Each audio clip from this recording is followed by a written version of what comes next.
മുണ്ടക്കയം ടൗണിൽ SNDP Galaxy ജംഗ്ഷനുകൾക്കിടയിൽ ദേശീയപാതയിൽ മഴക്കാലത്ത് നിരന്തരമായി ഉണ്ടാകുന്ന വെള്ളക്കെട്ടിന് പരിഹാരമാകുന്നു. ഇതിന്റെ ഭാഗമായുള്ള കലിങ്കിന്റെ നിർമ്മാണത്തിന് തുടക്കം കുറിച്ചു. 33 ലക്ഷം രൂപ മുടക്കിയാണ് പുതിയ കലിങ്ക് നിർമ്മിക്കുന്നത്. ദേശീയപാതയിലെ വെള്ളക്കെട്ട് യാത്രക്കാർക്കും വ്യാപാരികൾക്കും വലിയ ദുരിതമാണ് സമ്മാനിക്കുന്നത്. ചെറിയ മഴ പെയ്താൽ പോലും റോഡിൽ വെള്ളം കെട്ടിക്കിടക്കുന്നതും സമീപത്തെ വ്യാപാര സ്ഥാപനങ്ങളിലും വീടുകളിലും വെള്ളം കയറുന്നതും പതിവായിരുന്നു.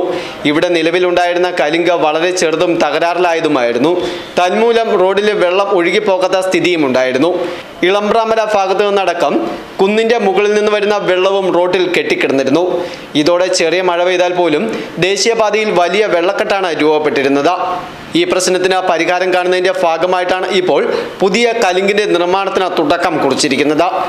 ദേശീയപാതയിൽ നിർമ്മാണം നടക്കുന്നതിനാൽ മേഖലയിൽ ഗതാഗത നിയന്ത്രണവും ഏർപ്പെടുത്തിയിട്ടുണ്ട്.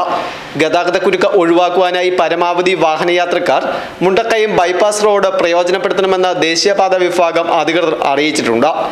News bureau, Mundakayam.